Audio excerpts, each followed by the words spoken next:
friends, Rebecca here, the Dragon Librarian from Farmington Community Library, and Gallie and I are here today to talk to you about a book that we just recently read that we're super excited about.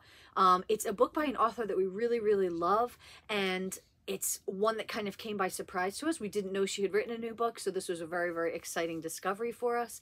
So we're really happy to talk about it, and we hope that you will find it just as exciting as we do. So the book that I'm talking about is Legends of the Lotus Island. Legends of Lotus Island. And the author is Christina Soontornvat. Now, the reason I love Christina Soontornvat is I've read a couple of books that she's written before, and each time I read one of her books, I'm just absolutely blown away by how unique her writing and storytelling is. So first of all, look at how cool this cover looks. It looks almost like it belongs on like a cartoon or an anime or something, right? It just really draws you in. It's super exciting. So the first book I read by her was A Wish in the Dark, which was really fun and interesting. And like I said, it had a very unique story and like magic system and stuff in it that really just took me away. And then she came out with a book last year that was called The Last Map Maker, which I also just love. It ended up being one of my favorite children's books of the year. So this one, when this one came out, I was really excited. I got my hands on it right away, and I read it, and I absolutely love this book. So this book is about a girl named Plum who is living with her grandparents on these islands and taking care of their gardens, and she's taking care of them, and she's got a really happy life. She's very happy. She has this connection with nature that she loves.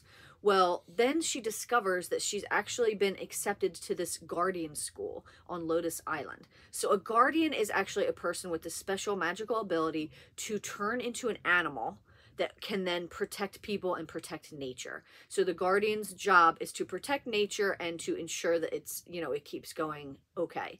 So Plum can't believe it. She doesn't think she's anything special that deserves this thing. But her grandparents know that she does deserve it and that she's going to just be awesome. So you can't just go to the island and just automatically become a guardian. You have to study, and then there is this test. At the end of the test, you turn into the animal you're supposed to be, and then that ensures you being able to stay on the island and then to become a novice. So this book basically talks all about Plum going to this island. She, you know, some people look down on her because she's from this little farm and isn't really, you know, she's not fancy like some of the other kids are, but she does make some really good friends.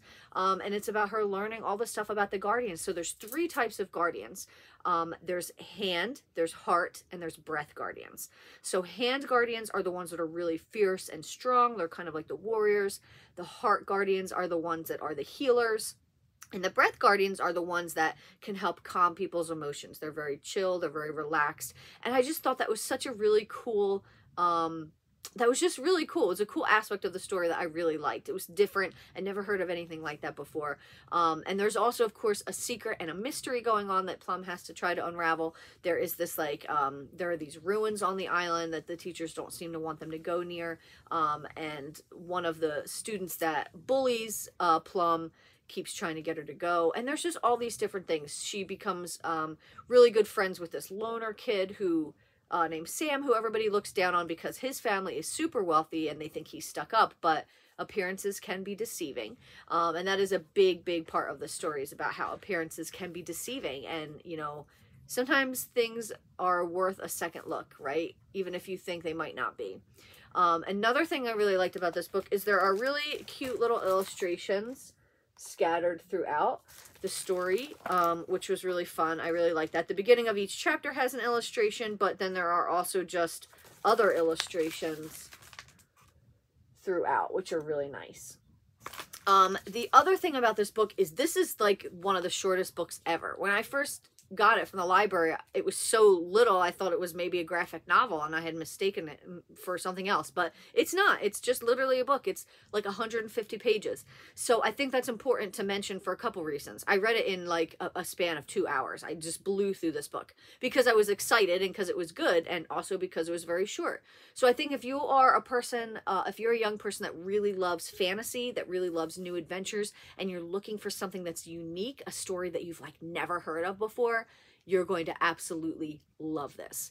I also think that if you are a person, a young person who is a reluctant reader and maybe, you know, reading is not your favorite thing, and sometimes you struggle with it, this is a great book for you as well, because of how short it is, and because it's really fun and engaging and interesting, and I think that you will read it and just get so sucked up in it, you will not want to put it down. And it's not daunting at all, because like I said, it's a very, very short book. So this is a really good book to pick up for someone who is, you know, maybe struggles a little bit with reading and is looking for something that is more bite-sized, but with still an amazing, amazing story.